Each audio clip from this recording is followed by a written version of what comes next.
listening to the Scoop Slam Podcast.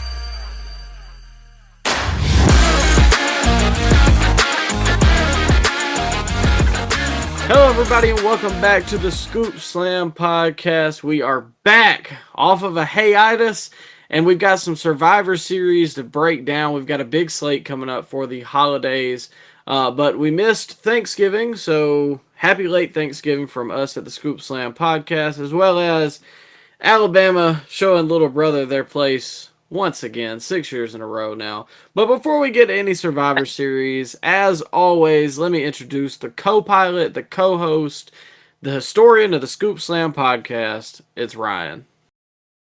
Yo, Micah, great to be back. We survived Survivor Series, survived WarGames, survived Blood and Guts. We survived a lot, but we haven't talked. Happy to get back into it right here on the Scoop Slam Podcast. Yeah, there's been a lot that we should have probably talked about, but things just haven't lined up. And I honestly have been really bad about posting that we weren't uploading or anything. So I hope to be more transparent about that. But honestly, I kind of needed a month away. We really didn't miss much. I mean, this is a down period as far as wrestling months go. November, December, of course, historically, that's when WWE takes it a little. They take it easy, and AEW is doing AEW things. So we really haven't been able to align with both our schedules. Yeah, a lot going on too, because I mean it is the end of the year, you know. I think the only thing I had really wanted to talk about was the MSG Raw, because I thought it was probably the best show of the year. But since then, I've kind of forgotten everything that happened. But I know it was pretty good. You forgot everything that happened? Well, I mean, I remember the Cena stuff. I remember Maxine Dupree. Yeah. And then Brock Lesnar. Brock, right? Roman, yeah. Was the MSG show where Brock took a tumble, or was that the week after? I think that was the week after. Hey, bro, I ain't gonna lie, that was probably the most I've laughed at a wrestling moment, probably since Titus took that slide at the Greatest Royal Rumble. No, when Shane tore both his ACL, that's when I laughed really hard. That's an all-time podcast moment, too, because you got cracked up about it again on the show. It's all time, but Brock flipping around doing a backward somersault. That's that was peak right there. It's so unfortunate too, because it doesn't look like he should move like that. And I mean, I guess he did it the best way possible. You know, he kind of laughed it off, but yeah. Bro, how much bad luck has Brock had since he come back? He ripped his pants on that SmackDown. Remember that? Yeah, I do remember that. And well, he made that kind of a joke too. Yeah. What's going on with Brock, man? Is it the cowboy boots? Is it throwing everything off? Maybe it's the way he's living his life, but you know, that's neither here nor there. What do you mean by that? What's he doing, Mike? Well, you know. No, I don't. No, there's a whole pending investigation on such, but let me do a little investigating, Ryan. Thanksgiving was this past Thursday, so I felt appropriate to ask, what's your favorite Thanksgiving dish? Oh, man, favorite dish. I'd probably go stuffing with cranberry sauce. Interesting. Big dressing guy, Mike. I gotta have the cranberry sauce. If I ain't got the cranberry sauce, they can keep it. Honestly, I don't know. I think my favorite's mac and cheese, if it's done right. Yeah, that's a big if. Because, I mean, you got a lot of people out there. Their specialty isn't mac and cheese. All right, now you like more of like solid mac and cheese, you know, like kind of like you cut out a slice, slap it on your plate, or you more like the really cheesy soup like mac and cheese? Yeah, I like the cheesy. Like it needs to be layered. Yeah, I like mine like kind of like a lasagna type apparatus. You know what I'm talking about? You talking about like you can Layered just up. cut it with a square? Yeah, yeah. See, I like that. I'm not opposed to that, but I think like if it's like hot and you can just kind of get a scoop and the like cheese like strings up and everything, that's peak right there. Okay, That's all Taker right. versus Shawn at WrestleMania 25. That's valid. Yeah. Um, and one last thing, I will judge you for this. Are you a ham or a turkey guy? Oh, turkey all the way, man. What? Turkey all the way. Turkey 10 times out of 10. Twice on Sundays, I'll take turkey. That's insane. You are the only person I know that would prefer turkey to ham. See, man, bro, I don't know. I've never been a big ham guy. I feel like turkey does get dry, but you got to cook it right, man.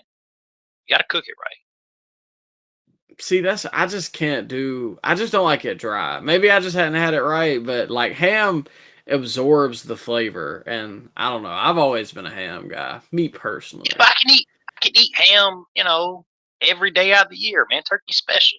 Break it out during Thanksgiving. The nostalgia, like breaking out the turkey. I A little mean, I agree cranberry with sauce you. on that. Come on The turkey on Thanksgiving is like jeans in a street fight. Like it has to be there, now.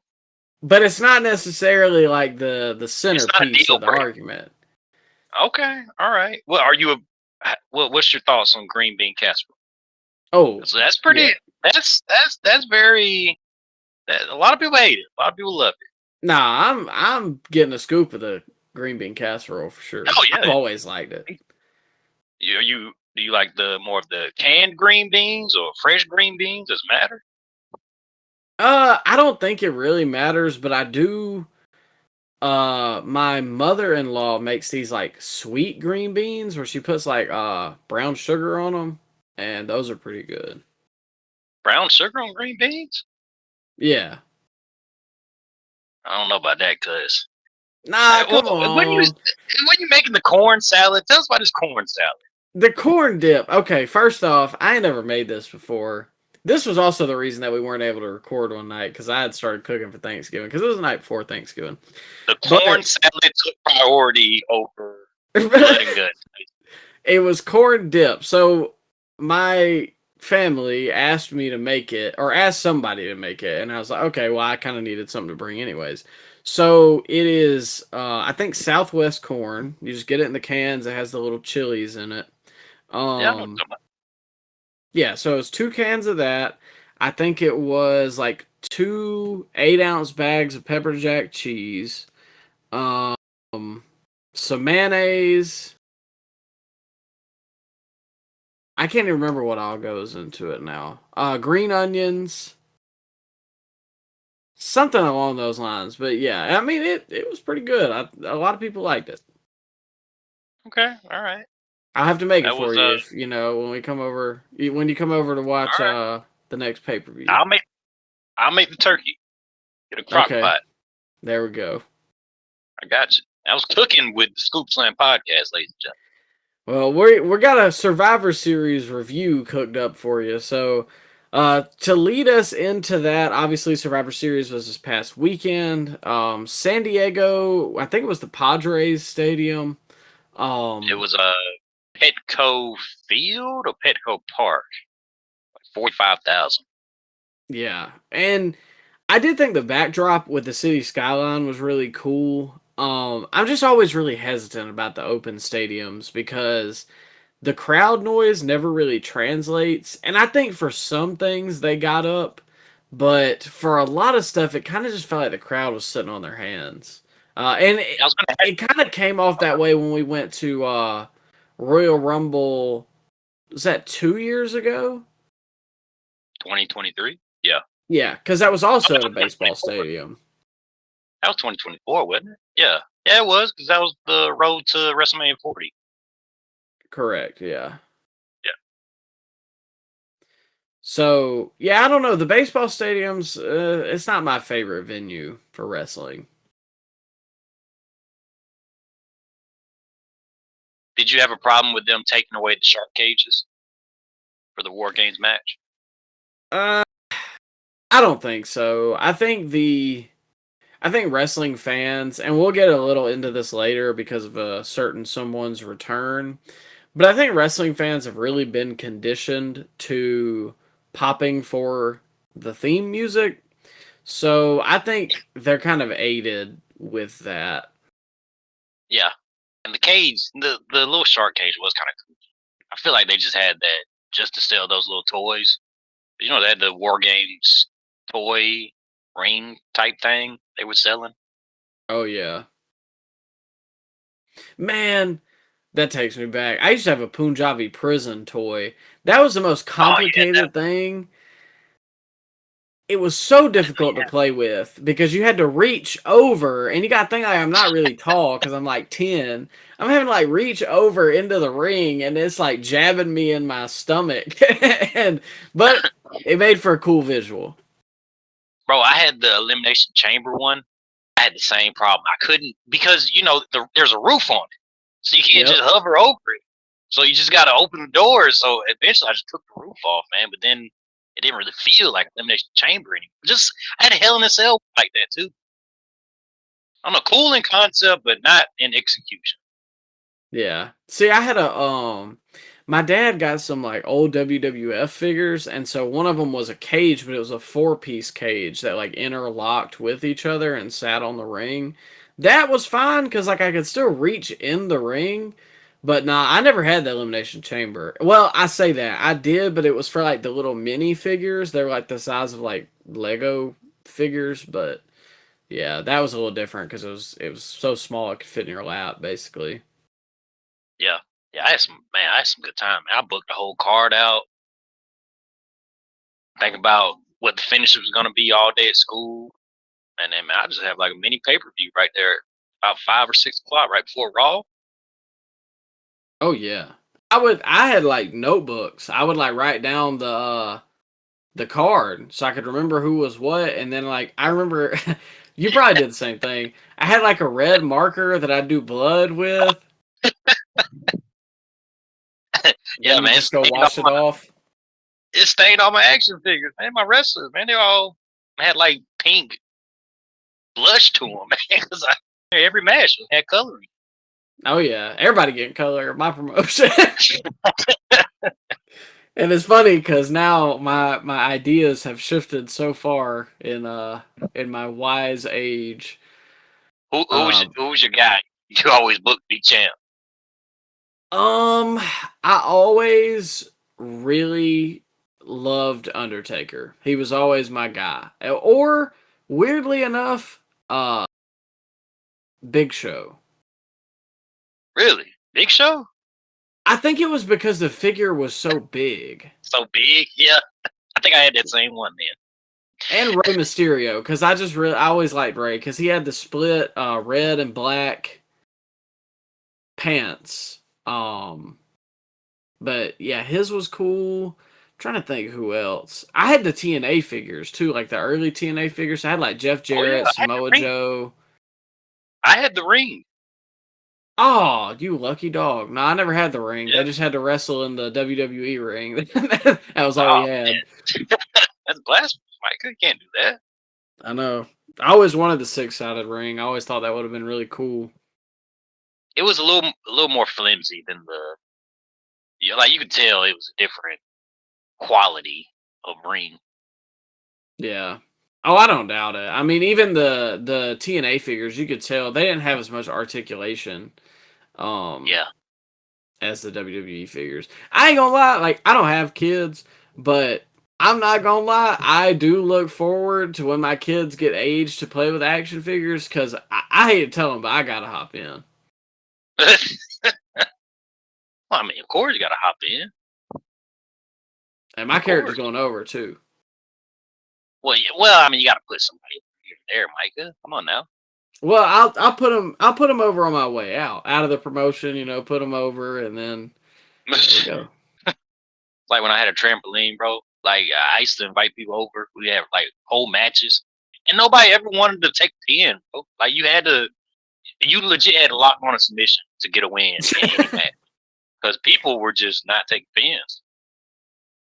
Nah, I feel that though, because me and my brother would do that, and I would get so mad. He was like, "You have to lose the belt sometime." I was like, "No, I don't." And I would get like to the point I was like crying because I was like 7. I was like, "I'm not losing the belt." I mean, I have that same mentality. When somebody locked me in an STF, let go. I give up. Yeah, no, I'm out. That's how I got my front tooth knocked out. My brother put the Me too. STF on me. Me too, man. That metal bar on the trampoline, it Oh, humbled me. That was an adult tooth too. oh, that's rough. Yeah, walking around like a hillbilly for about You say for 5 months or years? for 5 years, son. Yeah, 5 years. With no front tooth? I had partial, so partial was Okay. broken. Yeah, but I had a Dang, gap too, so I had a gap on one side and then a broken tooth on the other. There was no help. No, Got to sad send you to time. Romans, guy.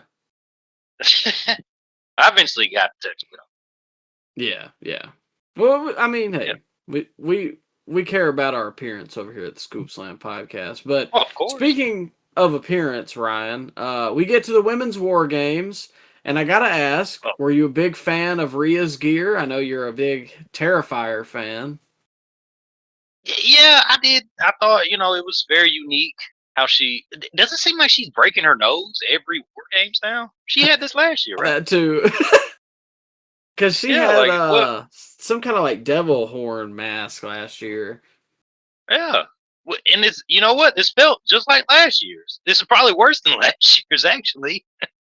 Yeah, I did see Charlotte's gear, designed by I think it was Scarlett, and she has some kind of was it like a brain tumor or something? It was really, really sad story, but it's really cool to see Charlotte do something like that. Very vindicated to be a Charlotte Flair fan now because they're walking back. Oh yeah, I mean Charlotte was public enemy #1 during WrestleMania because everybody thought it was hilarious. Tiffany Stratton brought up her public business on live television. Yeah, people thought she was a bad person because she wasn't friends with Becky Lynch anymore. Oh my God, it's almost like some people are just your coworkers, and you don't have to be friends with them outside of work. Yeah, And that this sounds match. disrespectful, but I would like to ask most people how many friends they are friends with outside of work. That'd be a tough one right there. It's especially tough when one of you get a new job and then you think y'all close friends and then y'all just never talk to each other. Yeah, like legit, me and you. I mean, I talked to like one other guy that we used to work with, but and that's like every 3 months. Like, hey man, you doing all right? But you are the only person I've ever worked with that I maintained contact with after working there. It's tough, man. It's tough. Yeah. Especially when you're an adult, bro. Like, life happens.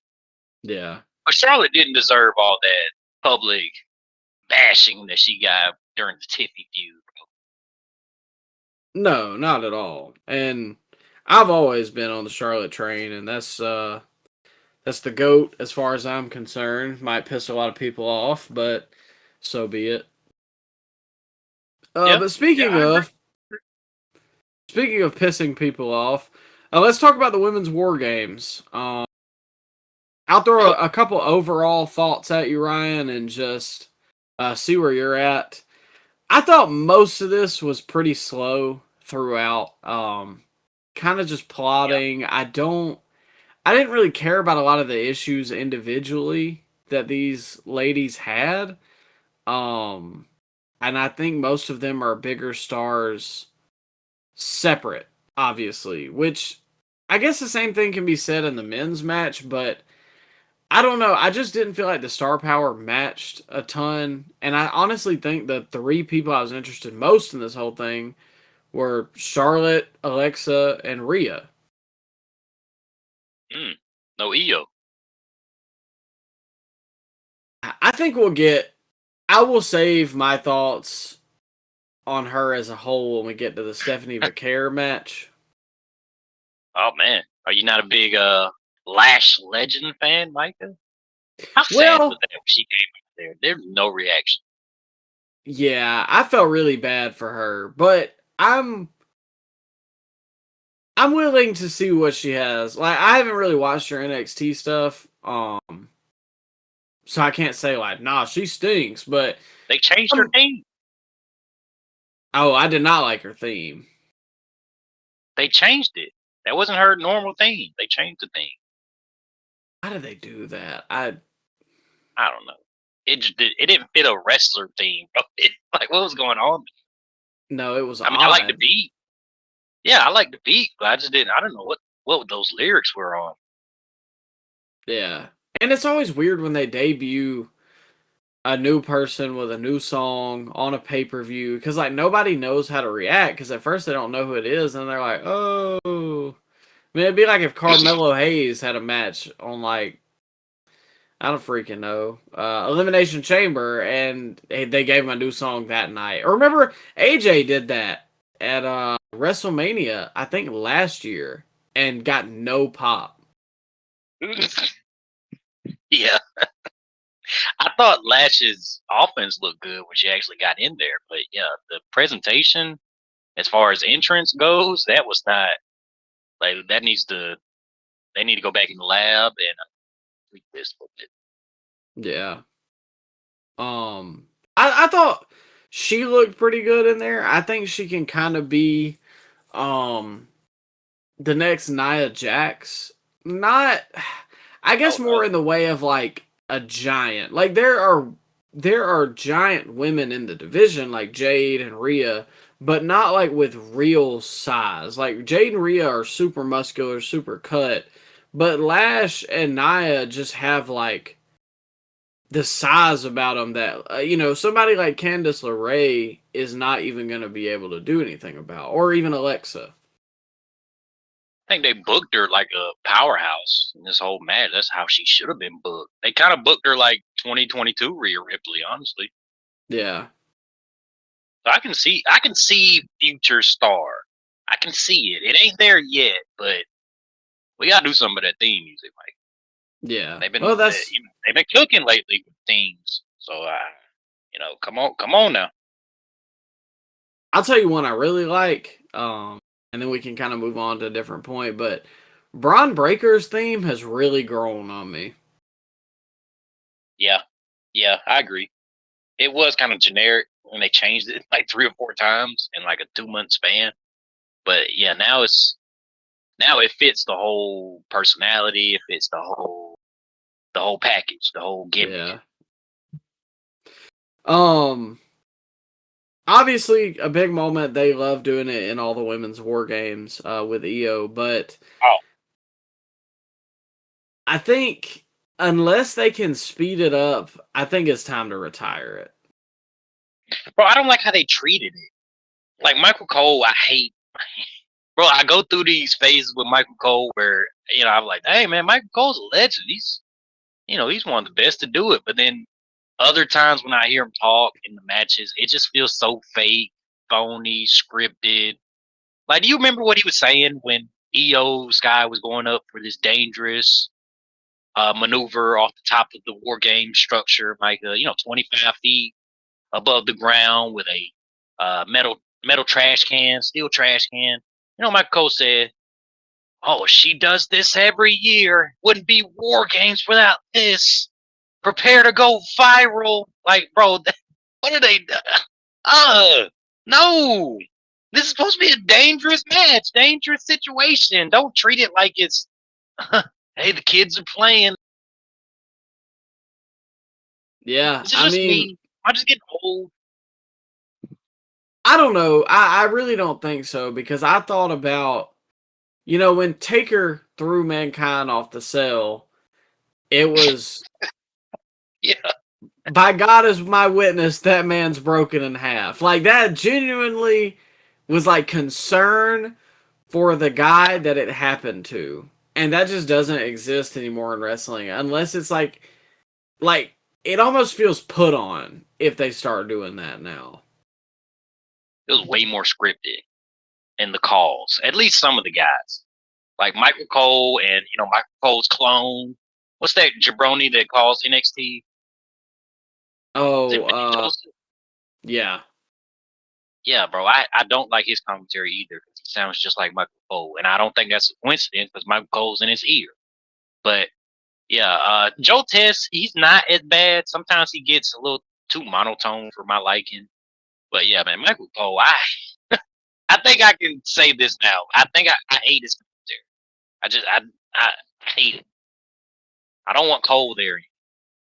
Well, I don't think it helps with Wade Barrett too, because it feels like two play-by-play guys. Like neither of them scream color commentator. But Wade's good. I don't know. He gets on my nerves because he's the one that said the viral thing. Did he say that? Yeah, Cole said the other, oh, she does this every time. But Wade was like, oh, this is about to be viral. Like, really? That was a pretty good impression. I try. Oh, I like Wade 10 times more than Michael, though. I don't think the color guys, not the color guys, no, it is the color guy. The color commentators, that probably sounded terrible, the color guys. Well, I wasn't going to say anything, but the color commentators are not the problem in WWE. It's the play-by-play guys that I have a big problem with. Spearheaded by Michael Cole. Yeah. I think me and many others can agree to that. But as far as the finish goes, I thought it was kind of weird. Where Flat. Yeah, just super flat because they like did a move and then threw her into the other ring and then did a move and then AJ locked her finish in. And I just expected all the women to do their finish and like only 3 of them did. It felt like a house show finish, bro. Am I tripping, or did it not feel like that to you? No, it did. It felt like John Cena versus Big Show in the steel cage that I saw in the Civic Center.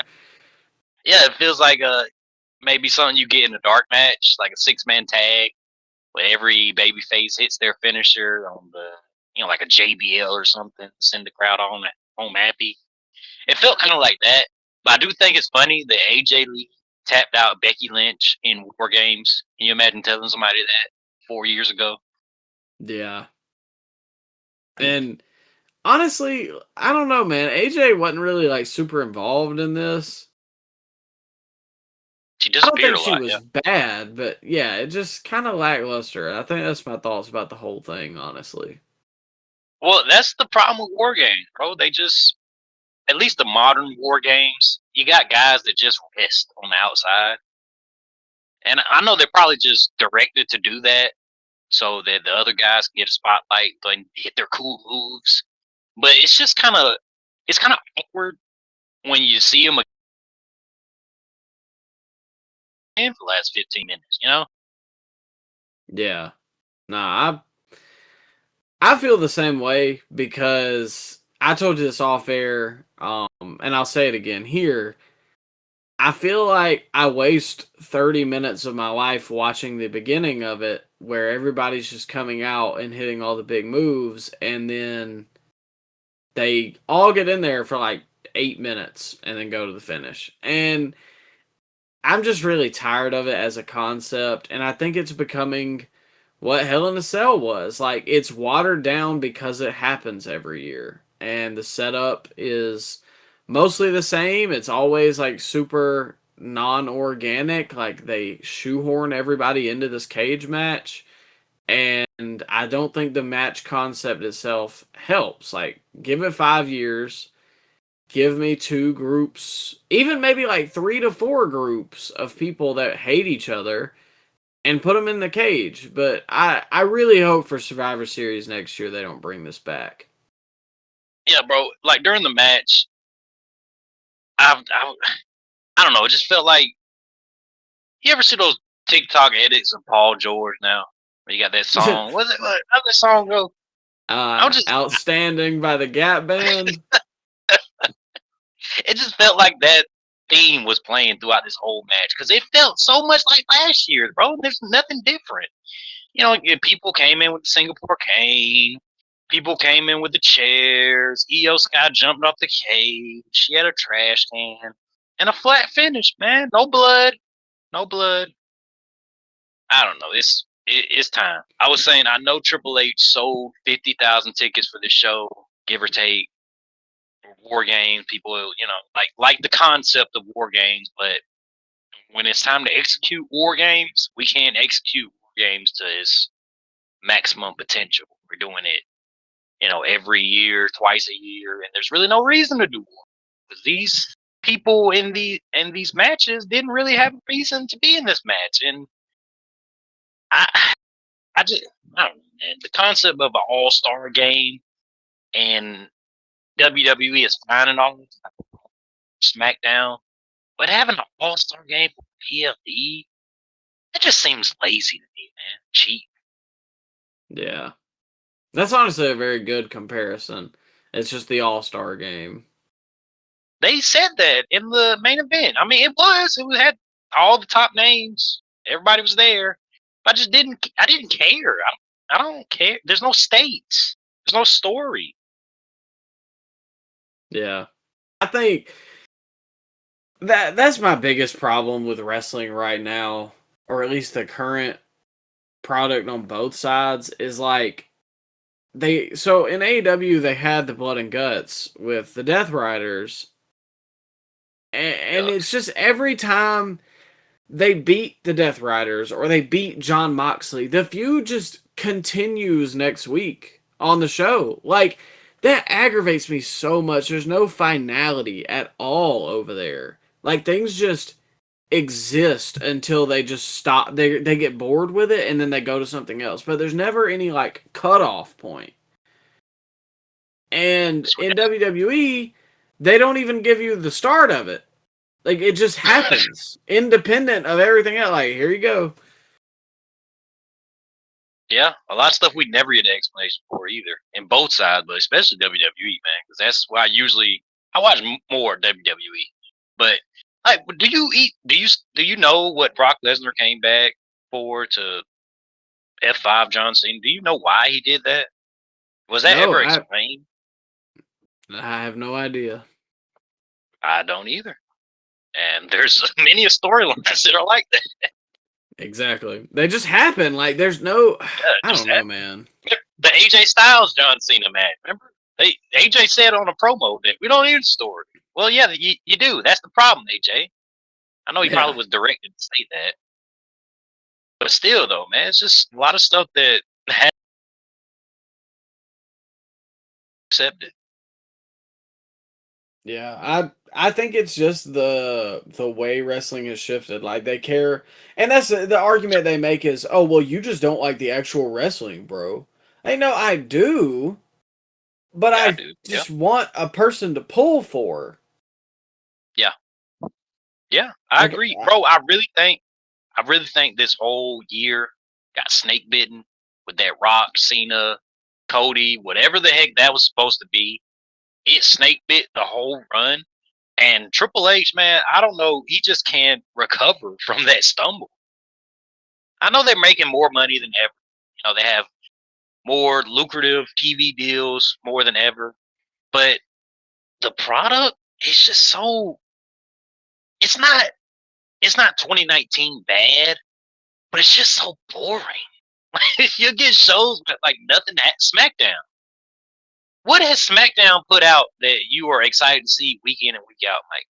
Except for the Ilya Dragunov match that he has the open challenge, which, again, that's fine. I like wrestling, but it's just a match. It's just a match, and there's nothing behind the match. Yeah. I think what has really gotten away from it is there's nothing must-see. Like you said, like, the match happens... But I don't feel like I got to be there live on SmackDown to, like, find out, oh, this is, here's Ilya's next opponent, or here's Cody's next feud. Like, it just is a show that happens independent of everything else. Raw is getting better though. I give them credit for that. They are doing some coherent storylines that I am enjoying week to week. But I don't know, man. It feels like too little, too late for this whole 2025. I'm ready to get out of 2025. I'm ready to go to WrestleMania season. Historically, that's when they do their best work. Well, last year was rough, swing and a miss, but it's got to be better than last year. Man. It has to be. 2026 has to be. For the sake of our fan, it has to be better. Yeah. I don't know, man. In my mind, I picture like the guy like holding a lollipop with like the little multicolor hat with the little fan on top, and it's like, I like wrestling. I like the matches. Like you just like the acrobatics. Like I don't know, man. I do like the matches, but I want to know why I want to watch this match. I like wrestling, but I just don't like wrestling just for wrestling's sake. If I wanted to watch like a competitive sport that has no story, I'd watch boxing or UFC. Well, you have a pencil and paper. Write a story, man. Well, anyways, speaking of the snake-bitten man himself, we gotta move this along. That's one. well, we can fly through these next two pretty quick. For the Intercontinental Championship, we've got John Cena versus Dominik Mysterio.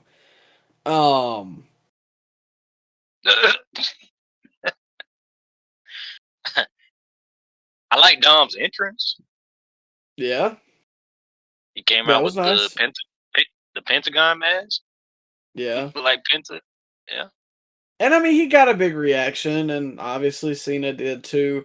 I really didn't know how this match was going to go. When they initially announced it, I figured Dominik was going to win the belt back. But at the same time, I could have seen Cena going into his last match with it. For some reason, Dominik has become the one guy this year that Cena's going to put over and make, even though I don't think Dominik, like, super needed it. Here we are. So, first off, they had the Hurricane Rana outside where Dom landed on his neck, which I thought was really brutal when I first watched it, because I was, admittedly, it was late, and I was almost falling asleep, and then when he landed on his neck, I was like, oh my god. And then I realized it was manufactured. But it did wake the crowd up, though. It woke the crowd up, and they had the crowd in the palm of their hands for the rest of the match. This match was what it was supposed to be, Micah. I mean, Cena can only do so much nowadays. Oh, yeah. Well, I mean, you've got Cena obviously is a master, working the crowd to his favor. And that's really Dom's forte, too, because Dom is no Ilya or even like a Braun or somebody like that. Like, I'd probably say Mello is better in ring than Dominik Mysterio, but Dom has such good crowd control that's his bread and butter. It is. Yeah.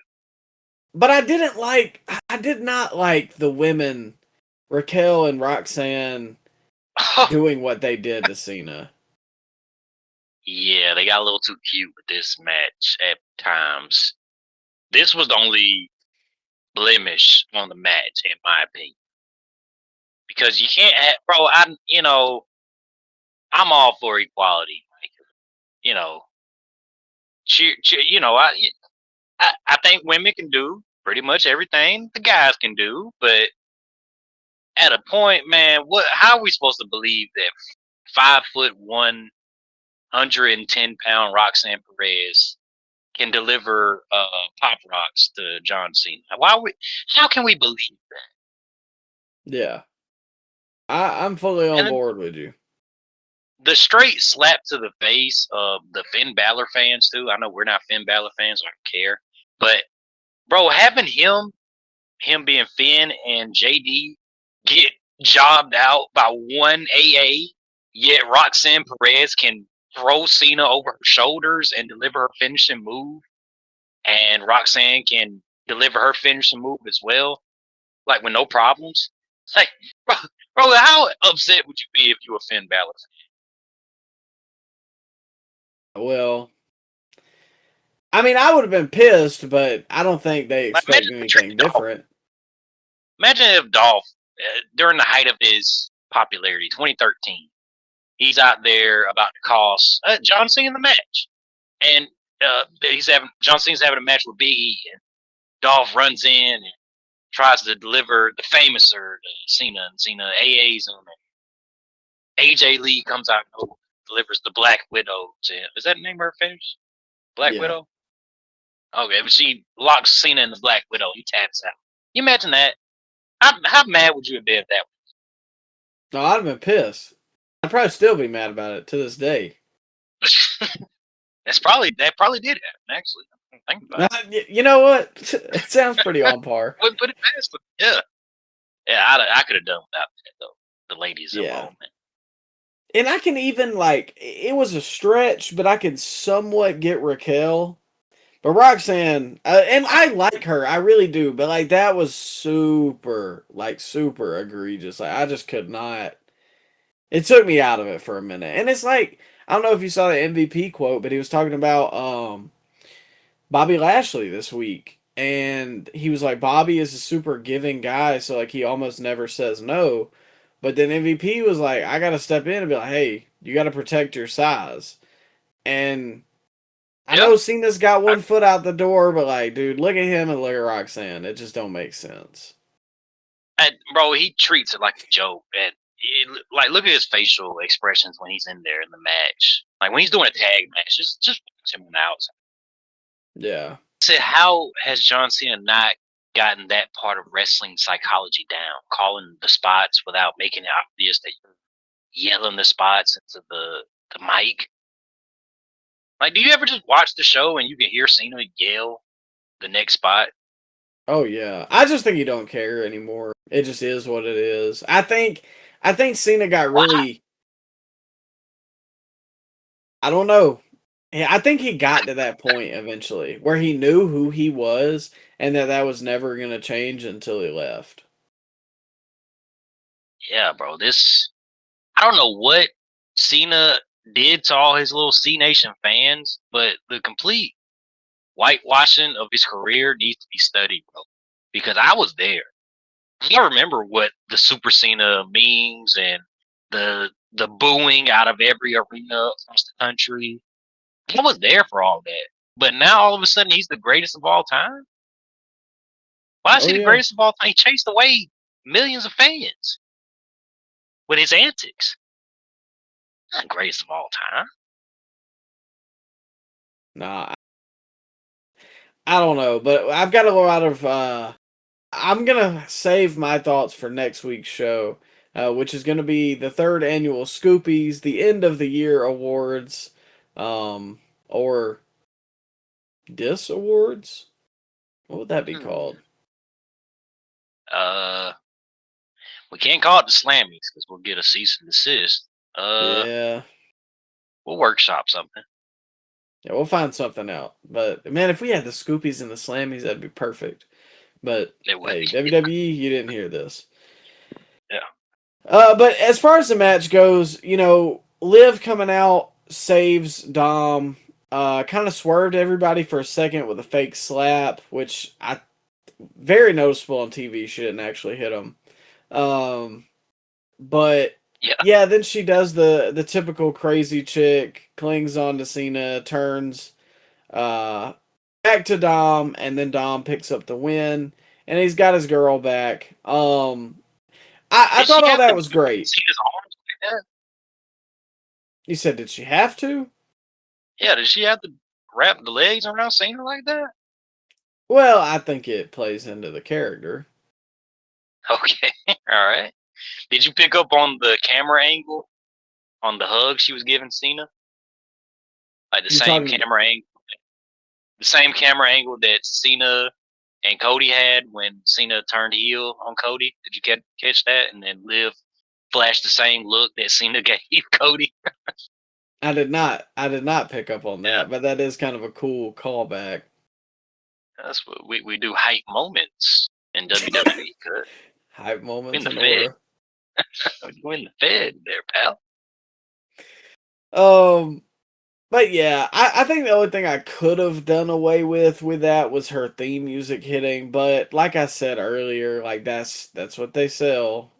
It's the hype moment and aura. Like, oh, Liv's music hit. Yippee! The return merchants in WWE. That's all they do is Yeah. returns. I think that's there's two central things that Stone Cold left that were poisonous to the rest of the wrestling uh I guess Industry. existence, and that is the insistence on hitting your music before you come out and what? Because the music thing, like, I'm sure it happened before, but it really ties into that glass shatter because people would just go ballistic when that glass shattered. Well, to be fair, Austin did haul when that music hit. He wasn't just, aura farming like Roman does. He's there to make a shocking return like he does every other week. At least Steve, got some finger. I give him No, that. I agree with you. And, like, there's certain things you can just excuse because of the moment and because somebody's over. So I kind of got to give it to Liv for this one too. Same with Stone Cold, where it's like it kind of just makes sense for the moment, and like they're so over. The fans were super excited to see Liv, so Yeah, it I is give him what a it pass. is. Yep. But we move on to the Women's World Championship match, which was Stephanie Vaquer versus Nikki Bella. Dom wins the IC title too. By the way, Oh yeah, forget to put these results at the end. yeah, and the babyfaces won the women's WarGames, Yeah, but yeah. I'm not going to list them all because I'm sure I'll forget somebody. But we've got Stephanie Vaquer versus Nikki Bella, and I've got one statement to make, and I'll just leave it there because there wasn't a whole lot to really dissect for this match. The match was fine. It by no means was like Becky versus Nikki a couple months ago, and I think Stephanie Vaquer is very good in the ring, but for her to be successful without the ability to really cut promos, I think she needs to be in there with opponents that she can have great matches with, like an EO. Like I feel like that can get her over. But her and Nikki, man, like it's no slight to Nikki because it's just the way she was taught. Like Nikki is not gonna have a 5-star banger with Stephanie. You know that's not gonna happen. At least she can cut a promo though. She can tell us why we should care about the match, even though promo's probably gonna be garbage. At least she can do that. Stephanie, bro, I'm still. It's gonna be a hurdle, man. Not a lot of guys can do that. Gals can not have the ability to cut. I hate to be ugly, man, but English promos. A lot of guys can get away with not doing that and stay at a top guy main event level. It's hard to do. It is very difficult to do, and I don't see her at that Rhea, Io, Bianca, that main event level. I don't see her at that yet because of the promos. I don't think she's connecting like that. Am I off base with that, Mike? Nah, I don't think you're wrong, because at least with EO, like again, she can't cut the best promo, or she really can't cut many promos, but she can go out there and wow you with her moves. And I'm not saying that Stephanie can't. I'm just saying that like she doesn't need to be in there with Nikki Bella. Yeah, that's It's spot on. I mean, I'm really Spot not on. even trying to slight Nikki. It's just the difference in like style. Like I don't it just doesn't like Nikki was good for the time and she does what she's supposed to do. But like her style doesn't lend to having to like really putting Stephanie in a big light. So yeah, I don't know. EO is a very peculiar case because she somehow maintained overness despite that. Like the only other one that I can remember that like cannot cut promos really, but has been a top star for his entire life, has been it would either be Ray or Brock Lesnar. No, see, I don't think that's a fair comparison. Both they actually can't. Ray is one of the best babyface promos out there, man. And Brock Lesnar, he can cut promos. They're not incapable of cutting promos. I don't know, man. I love Rey Mysterio, but I've just never been wowed by him on the mic. But he says what he needs to. He's an underdog. He says what he needs to say. He's not supposed to go out there and give you a bunch of catchphrases. And, you know what? He's not supposed to be the Rock out there. He's supposed to be an underdog, and he played that role well, especially on the mic. And Brock, I can't co-sign that at all. I've seen Brock cut good promos. I think Brock doesn't like to cut promos, but Brock can go out there and be a menacing promo when it's time. I don't know. I don't remember a Brock promo that I was just like, wow. When his first run, that 2002 to 2004, when he was heel, it was a really good one. But it was a long time ago. I will say EO is the anomaly, like you said. But for every EO, there's a Shinsuke knockout. And, you know, we've seen Shinsuke. We've seen him try to cut promos. And they actually did do some good things when Triple H took over. He had more of the subtitles in his promos, and they had the spooky music. And that presentation worked for a little while, but, you know, when that bell rung, it didn't carry over. Yeah, I think if they had done that with Shinsuke from the jump, and then his in-ring could have carried him, but like the 2025 state of Shinsuke Nakamura is just not something I think anybody wants to see. Are you telling me right now he should have beat Jinder Mahal for the WWE title, Micah? Is that what you're telling me? Tell me Shinsuke should have did that? Well, I don't think Jinder... you could probably give me a list of about 50 people that I think should beat Jinder for the title, but regardless, we got one final match to talk about, and then we'll get out of here. The men's WarGames. Oh, excuse me. Stephanie Vaquer retained the title. There you go. And she hit 2 Devil's Kisses, just for those of you who are counting. One on the table, didn't she? Yeah. They tried to act like that was like so much more impactful. That was goofy. It's reinforced. It's reinforced, pal. Yeah, but I don't know. The move is just a goon move. That's all that is. Yeah, what is that? Never mind. I don't want to get into this. Yeah, well, we'll skip it. But the men's WarGames. Well, hold up, Micah. We gotta do our yeet break. Let's do our yeet break. Oh God! Let's run it back one more time. I'm gonna start doing that in the middle of the show. I'm just start replaying the intro.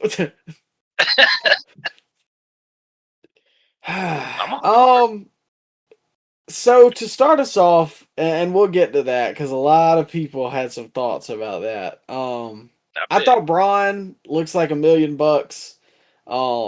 I really think you texted me the other day. I think he's poised to be the next guy, like within the next year or two, and will probably be world champion by next year, like early next year, probably like before April.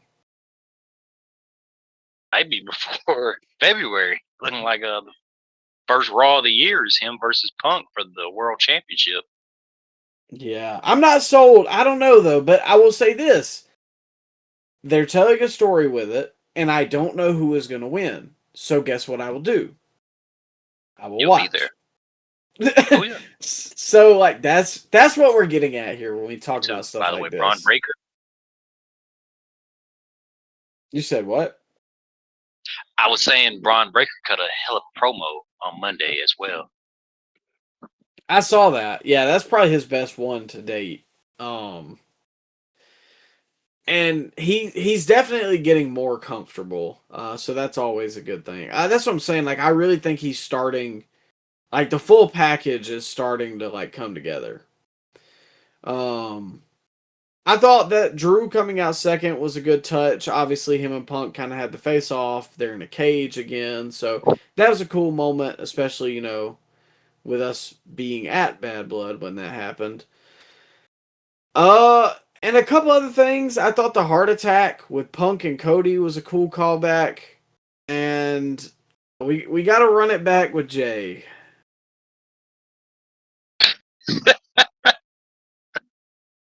Hey man, I think there's a lot of bad faith arguments and outrage to be had here because the same fans that hate Jay Uso for doing the yeeting love Daniel Bryan when he was doing the yesing, and they still laugh when Orange Cassidy puts his hands in his pockets. So I think there's a lot of bad faith argument in that regard.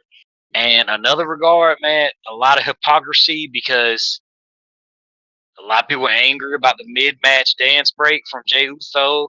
Yet when Adam Cole dry humps the air with MJF mid-match and they turn the lights off and play music, do you remember that? Remember that happening, Micah? Because I do. I remember that happening.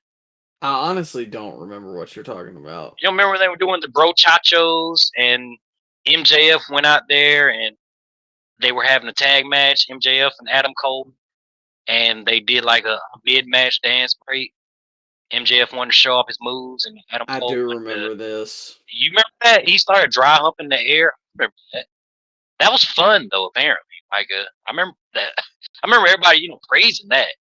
Yet when Jey Uso does it in the match, he's the bad guy. I I don't know. I think two things can be true. Jay Okay. is over, and I think that the gimmick is starting to wear off. I think just a lot of people.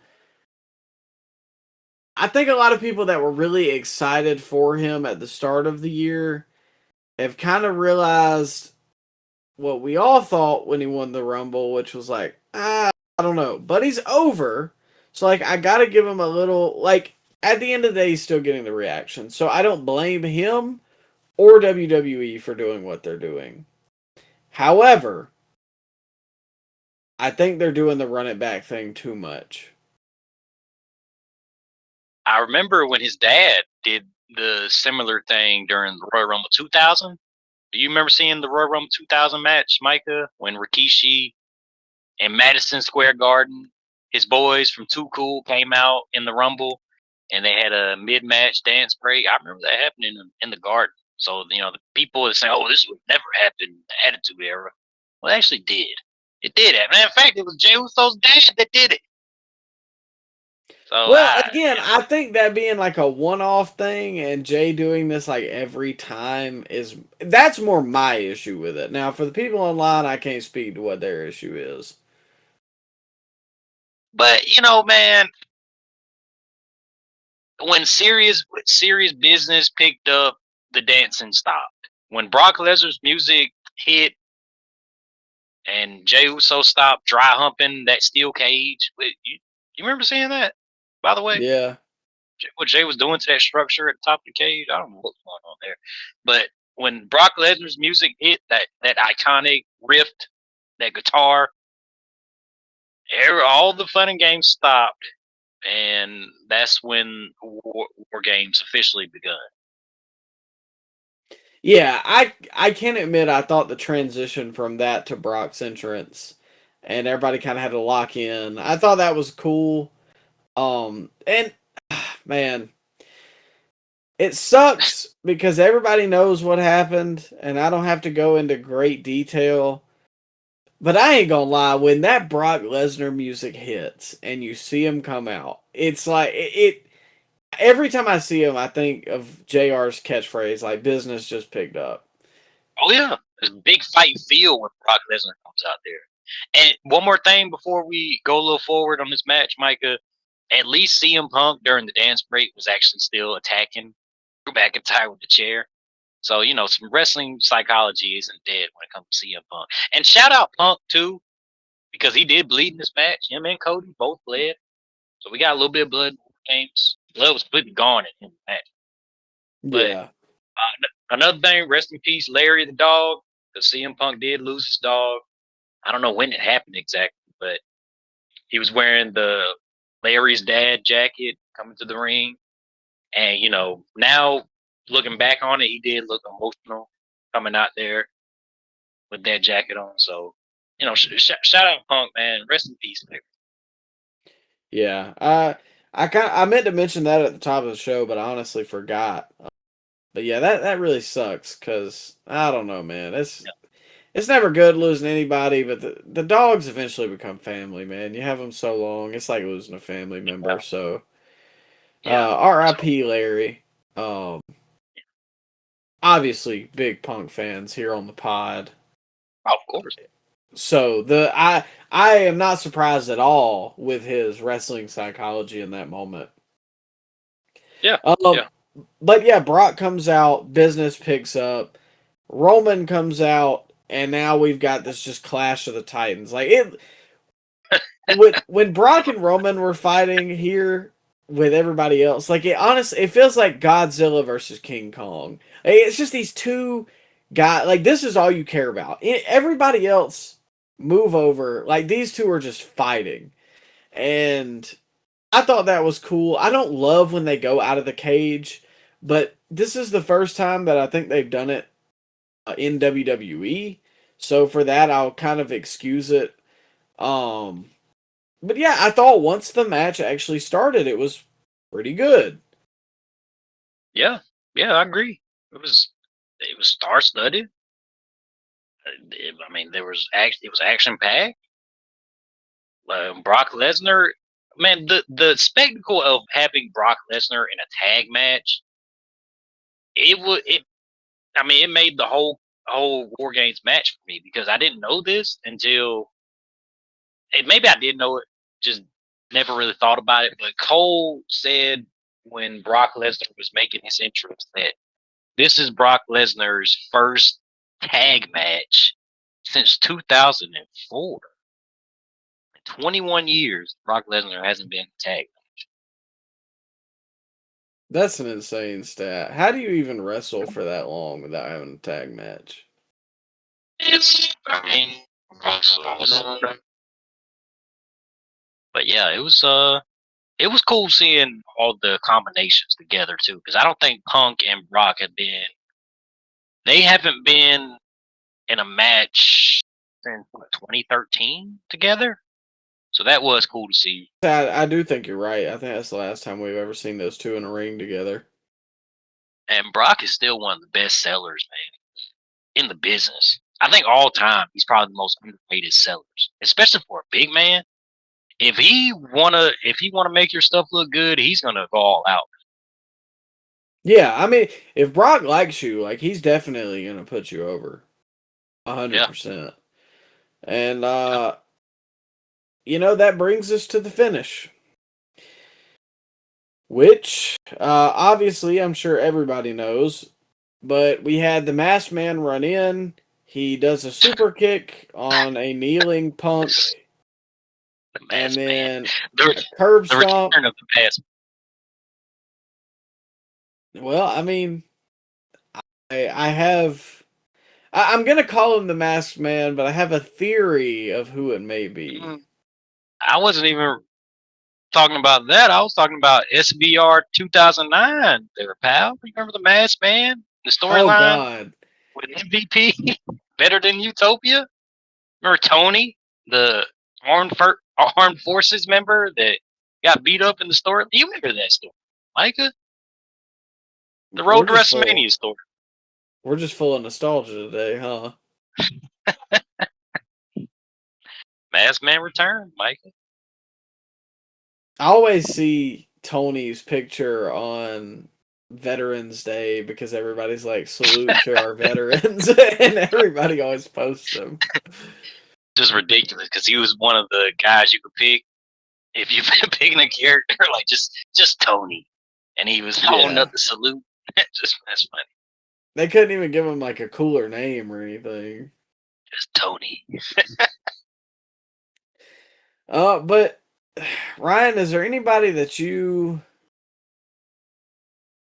I think it is.